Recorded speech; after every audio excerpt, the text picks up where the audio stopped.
इस समय इजराइल बहुत फ्रस्ट्रेटेड महसूस कर रहा है, बहुत प्रेशराइज महसूस कर रहा है कि इन दोनों बहुत तेज़ी से, चाहे वो यूरोप हो, एशिया हो, अफ्रीका हो, दक्षिण अमेरिका हो, बहुत सारे देश तीव्र गति से फिलिस्तीन को मान्यता देते जा रहे हैं।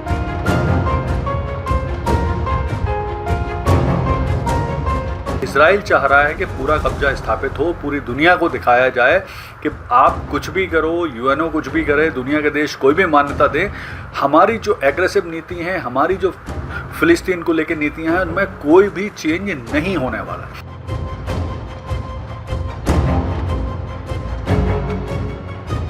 नमस्कार दोस्तों, आज बात करेंगे एक बहुत ही इम्पोर्टेंट डेवलपमेंट पर, और वो डेवलपमेंट ये है कि अब इजराइल के बहुत सारे मंत्री, विशेष तौर पे उनके वित्त मंत्री बोल रहे हैं कि जिस तरह से दुनिया के देश मान्यता दे रहे हैं फिलिस्तीन को, उसके विरोध में अब हम वेस्ट बैंक पर पूरा कब्जा करेंगे।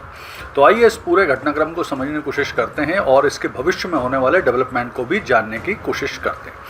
तो देखिए, जैसा आपको पता है कि इन दोनों बहुत तेज़ी से, चाहे वो यूरोप हो, एशिया हो, अफ्रीका हो, दक्षिण अमेरिका हो, बहुत सारे देश तीव्र गति से फिलिस्तीन को मान्यता देते जा रहे हैं। यहाँ तक कि यूएनओ के 193 में से 150 से अधिक देश यूएनओ को मान्यता दे चुके हैं। विशेष तौर पे इन दिनों जिस तरह से यूरोप के देश, जिसमें फ्रांस है, इंग्लैंड है, स्पेन है, पुर्तगाल है, इवन कनाडा और ऑस्ट्रेलिया जैसे देश हैं, वो भी तीव्र गति से जो मान्यता दे रहे हैं फिलिस्तीन को, इससे फिलिस्तीन के ऊपर भी प्रेशर आ रहा है, अमेरिका के ऊपर भी प्रेशर आ रहा है। और जो अभी यूएनओ का सत्र चल रहा है 80वां अमेरिका में, उसमें भी इस पर लगातार बातचीत हो रही है और हो सकता है भविष्य में कोई प्रस्ताव भी इस पर प्रस्तुत किया जाए। तो जिसको लेकर इस समय इजराइल बहुत फ्रस्ट्रेटेड महसूस कर रहा है, बहुत प्रेशराइज महसूस कर रहा है। तो उसके वित्त मंत्री हैं जिनका नाम है बेजल अल स्मोट्रिच। उन्होंने कहा है कि हम बहुत जल्दी वेस्ट बैंक को पूरी तरह से इजराइल के कब्जे में या इजराइल के दायरे में लाने की योजना बना रहे हैं। जैसा कि आपको पता है कि इससे पहले नेतन्याहू ऑलरेडी बोल चुके हैं कि यूरोप के देश, दुनिया के देश जिस तरह से फिलिस्तीन को मान्यता दे रहे हैं, वो एक तरह से आतंकियों को इनाम देने जैसा है। तो वो ये बोल ही चुके हैं। इसी के साथ साथ जो नेतन्याहू की कैबिनेट के बहुत सारे मंत्री हैं, उनका कहना है कि जिस तरह से दुनिया के देश फिलिस्तीन को मान्यता दे रहे हैं, तो हमें भी उन देशों को माकूल जवाब देना चाहिए और जल्दी से जवाब देना चाहिए, और हमको पूरे वेस्ट बैंक पे पूरा कब्जा कर लेना चाहिए। इसी के साथ उनका ये भी कहना है कि इजराइल का जो विचार है कि पूरा वेस्ट बैंक पे कब्जा कर लें, वहाँ पर इजरायली कानून लागू कर दें, वहाँ पे बुनियादी ढांचे में सुधार करें, वहाँ आवास नीति बनाई जाए, यानी कुल मिला के जो वेस्ट बैंक है उस पर पूरा नियमित नियंत्रण और ठोस तरीके से कर लिया जाए। ये इजराइल की जो पॉलिसी है फिलहाल दिखाई देती है। अब थोड़ी सी वेस्ट बैंक की स्थिति भी समझ लेते हैं। तो देखिए, ऐसा है कि जो फिलिस्तीन है उसके दो पार्ट हैं। एक पार्ट है गाजा और एक पार्ट है वेस्ट बैंक।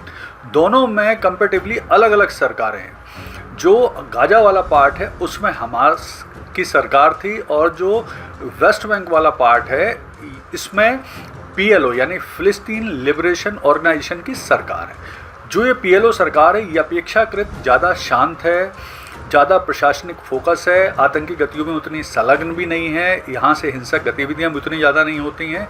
यानी ये कंपैरेटिवली काफ़ी अच्छे तरीके से प्रशासन कर रहे हैं वेस्ट बैंक क्षेत्र में, और आतंकी गतिविधियों से दूर भी हैं। इसमें एक और भी चीज़ समझना जरूरी है कि हमास और पीएलओ के बीच में आपस में कॉन्फ्लिक्ट भी हैं, मतलब इनमें आपस में विवाद भी, एक दूसरे को पसंद नहीं करते। तो यहाँ पर अब स्थिति ये है कि जो इजराइल चाह रहा है कि पूरा कब्जा स्थापित हो, पूरी दुनिया को दिखाया जाए कि आप कुछ भी करो, यूएनओ कुछ भी करे, दुनिया के देश कोई भी मान्यता दे, हमारी जो एग्रेसिव नीति हैं, हमारी जो फिलिस्तीन को लेकर नीतियां हैं, उनमें कोई भी चेंज नहीं होने वाला। आपको पता है कुछ समय पहले जिस तरह से नेतन्याहू ये भी बोल चुके हैं कि फ़िलिस्तीन को खाली करके अफ्रीका के कुछ देश में जा सकते हैं, कहीं भी जा सकते हैं। आपको पता है कि ट्रंप ऑलरेडी बोल चुके हैं कि यहाँ पे हम एक रिसोर्ट सिटी बनाएंगे। तो इस तरह की कई बातचीतें होती रहीं। लेकिन अब जो स्थिति बन रही है उसमें मुझे ऐसा लगता है कि इजराइल ने डिसाइड कर लिया है कि दुनिया चाहे फ़िलिस्तीन को मान्यता दे, कुछ भी करे, वो जब तक उसके हॉस्टेज नहीं छूटेंगे, वो गाजा समस्या के समाधान पे बात नहीं करेगा।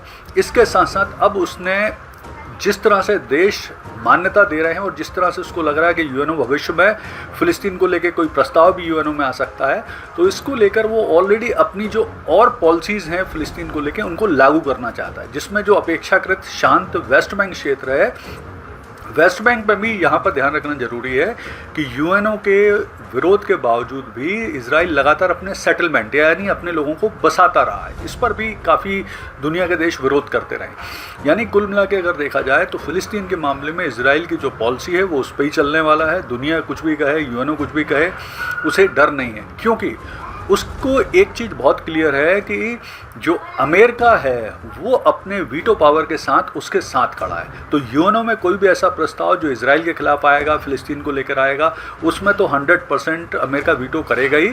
इसके अलावा जिस तरह से अनमैच्ड सपोर्ट है, अंध सपोर्ट है जिस तरह से अमेरिका का इजराइल को, तो इजराइल के जो हिम्मत है उसका एक कारण ये भी है। तो कुल मिला के जो स्थिति बन रही है, मुझे लगता है इजराइल को भी अब वास्तविक चीज़ों को समझना चाहिए और फ़िलिस्तीन समस्या के हल के लिए दुनिया, देश और यूएनओ जिस तरह से काम कर रहे हैं उसमें अपना सहयोग देना चाहिए। धन्यवाद।